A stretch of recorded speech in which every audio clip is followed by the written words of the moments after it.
Prabhakaran sir, Arif Hussain പറഞ്ഞതുപോലെ പാകിസ്ഥാനെ നന്നാക്കിയെടുക്കാൻ പറ്റുമോ? അതിനുള്ള ഒരു ഉദ്യമം ഭാരതത്തിൻ്റെ ഭാഗത്തു നിന്നുണ്ടാവണം എന്നാണ് അദ്ദേഹം പറഞ്ഞത്. പാകിസ്ഥാൻ എന്ന് പറയുന്നത് രാഷ്ട്രമാണ്, പാകിസ്ഥാൻ എന്ന് പറയുന്നത് ജനവിഭാഗവുമാണ്. ഇപ്പം നമ്മളിങ്ങനെ നോക്കുകയാണെങ്കിൽ എന്റെ തിയറി പ്രകാരം ഞാൻ എന്തൊക്കെയാണ് ഗവേഷണം ചെയ്തിട്ടുള്ളത്, എന്തൊക്കെയാണ് പഠിപ്പിക്കുന്നത്, അതനുസരിച്ച് നോക്കുകയാണെങ്കിൽ ഒരു രാജ്യം എന്ന് പറയുന്നത് അവിടുത്തെ ജനങ്ങളെക്കാളും കുറച്ചുകൂടെ ഉപരിയായിട്ട് നമ്മൾ കാണണം. ഒരു രാജ്യത്തെ ഒരിക്കലും നമ്മൾ റോഗ് സ്റ്റേറ്റ് എന്ന് പറയുന്നത് ശരിയല്ല, റോഗ് ഗവൺമെന്റ് എന്നാണ് പറയാൻ. അതേസമയം തന്നെ ജനങ്ങൾ വ്യത്യാസപ്പെട്ടവരാണ്. ഞാൻ പാകിസ്ഥാനിൽ പോയപ്പോഴൊക്കെ കണ്ടിട്ടുള്ള പലരെയും വളരെ നല്ല അഭിപ്രായമാണ് എനിക്കുള്ളത്. പക്ഷെ അവർക്കും വിഷമങ്ങളുണ്ട്, അവർക്ക് ഒരുപാട് വിഷമങ്ങളുണ്ട്. എന്ന് വെച്ചാൽ ഭീകരവാദമാണ് അവിടുത്തെ കാര്യമായിട്ടുള്ള തൊഴിലുപാധി എന്ന് വരുമ്പോൾ എന്താണ് നമ്മൾ ചെയ്യുക? വേറെ യാതൊരു തരത്തിലുമുള്ള തൊഴിലിന് പോകാനും അവർക്ക് സാധിക്കുന്നില്ല. ഞാൻ ഒരു യൂണിവേഴ്സിറ്റിയിൽ പോയപ്പോൾ പാകിസ്ഥാനിൽ എന്നോട് ഒരുപാട് കുട്ടികൾ ഇന്ത്യയിലേക്കൊന്ന് ഞങ്ങളെ കൊണ്ടുപോകാമോ, ഞങ്ങൾക്ക് ഇതൊക്കെ പഠിക്കണമെന്ന് ആഗ്രഹമുണ്ട്, PG കോഴ്സിൽ ഇതിൽ പോകണമെന്ന് ആഗ്രഹമുണ്ട് എന്നൊക്കെ പറഞ്ഞ പലരും ഉണ്ടായിരുന്നു. ഞാൻ പറഞ്ഞു എന്നെ കൊണ്ട് സാധിക്കില്ല, കാരണം എനിക്ക് അതിനുള്ള അധികാരമില്ല നിങ്ങളെ ഇന്ത്യയിലേക്ക് കൊണ്ടുപോയി PG കോഴ്സിലൊക്കെ ചേർക്കാൻ പറ്റുമെന്നുള്ളത്.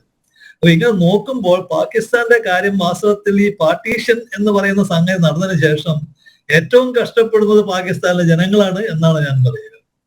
ഈ പാർട്ടീഷൻ നടന്നിട്ടില്ലെങ്കിൽ ആ ജനങ്ങൾക്കൊക്കെ ഇതിനേക്കാളും നല്ലൊരു ജീവിതം ഉണ്ടാകുമായിരുന്നു എന്ന് പറയുന്നത് ശരിയല്ല. കാരണം വുഡ് ഹാവ് ബീൻ എന്നുള്ള വാക്ക് ഞാൻ ഉപയോഗിക്കാറില്ല. ജീവിതത്തിൽ ഒരു സംഗതിയെ നടക്കുള്ളൂ, അത് വേറൊന്നും നടക്കില്ല. അപ്പൊ ഏത് സംഗതി നടക്കാതെ പോയാലും അതിനനുകൂലമായി വേറൊരു സംഗതി നടക്കും. അങ്ങനെയാണ് നോക്കേണ്ടത്. പക്ഷെ പറയുമ്പോൾ പാകിസ്ഥാന്റെ ഏറ്റവും വലിയ പറ്റിയ തെറ്റ്, പാകിസ്ഥാനിലെ ജനങ്ങൾക്ക് പറ്റിയ ഏറ്റവും വലിയ വിഷമം വന്നത് പാകിസ്ഥാൻ എന്ന രാജ്യം ഉണ്ടായതാണ്. ആ തെറ്റ് ഇപ്പോൾ ബംഗ്ലാദേശ് വരെ കാണിച്ചുകൊണ്ട് നടക്കുകയാണ്. ബംഗ്ലാദേശ് തന്നെ ഇപ്പോൾ ഒരുപാട് പ്രശ്നങ്ങൾ നടന്നുകൊണ്ടിരിക്കുന്നു.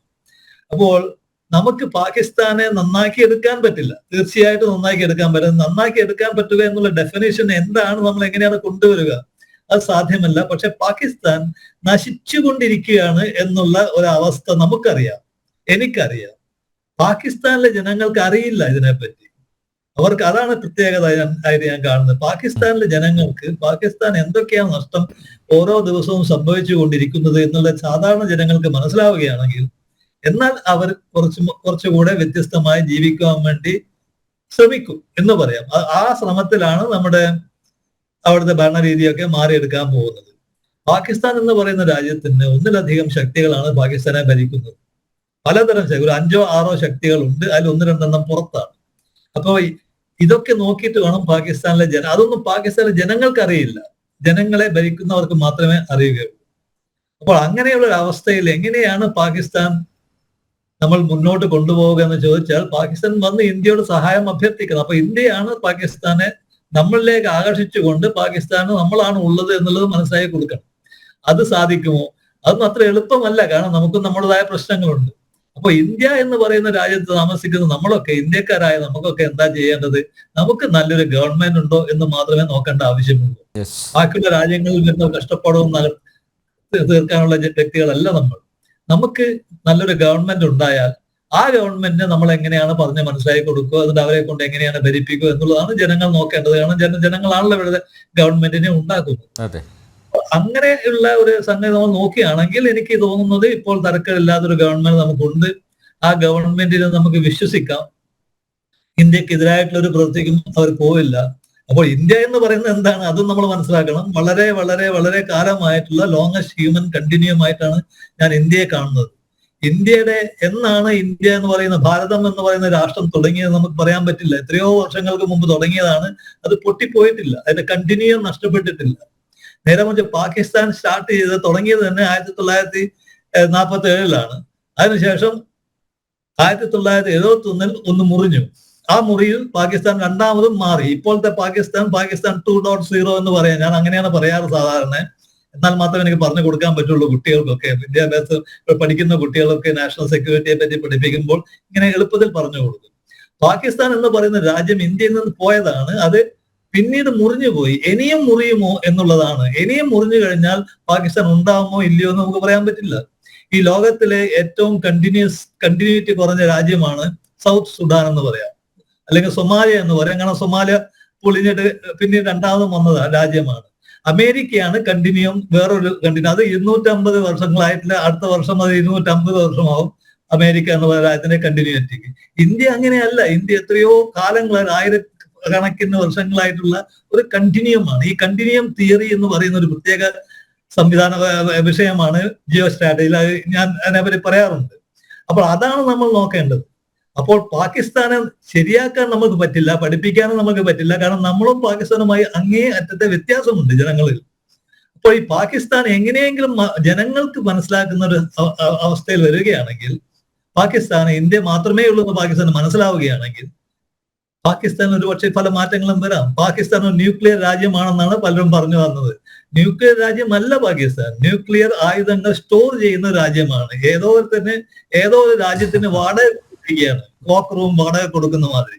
അത് എത്രയോ വർഷങ്ങളായിട്ട് ഒരു മിസ്റ്റർ ഡോക്ടർ ഖാൻ ഒക്കെ ഉണ്ടായിരുന്നു. അതൊക്കെ കൃത്യമായിട്ട് ഉണ്ടാക്കിയ ഒരു വ്യക്തിയാണ്.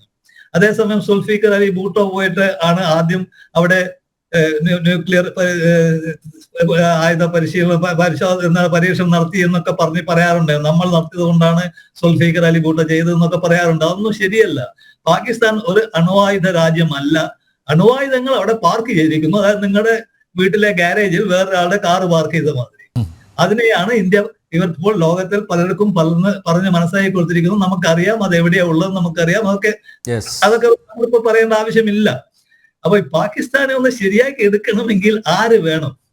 പാകിസ്ഥാന്റെ കൂടെയുള്ളവർ വേണം. ആ കൂടെയുള്ളവർ ആരൊക്കെയാണ്? അതാണ് ഇപ്പം ശ്രീ ആരിഫ് ഹുസൈൻ പറഞ്ഞത്. ഞാൻ വളരെ അങ്ങേയറ്റം അതുമായിട്ട് ഞാൻ യോജിക്കുന്നുണ്ട്. അതുപോലെയുള്ള ആളുകൾ, അതുപോലെയുള്ള വ്യക്തികൾ, അതുപോലെയുള്ള ഭരണാധികാരികൾ പാകിസ്ഥാനെ എങ്ങനെയെങ്കിലും പറഞ്ഞ് മനസ്സിലാക്കി കൊടുക്കുകയാണെങ്കിൽ ഇന്ത്യയോട് അടുത്ത് പോകുന്നതാണ് പാകിസ്ഥാൻ നല്ലത്. ഇന്ത്യക്കാർക്ക് മാത്രമേ പാകിസ്ഥാനെ സഹായിക്കാൻ പറ്റുകയുള്ളൂ എന്ന് പറഞ്ഞ് മനസ്സിലാക്കി കൊടുത്താൽ ഒരു പക്ഷേ സാധിക്കും. അതിന് എത്രയോ വർഷങ്ങൾ ഇനിയും എടുക്കും.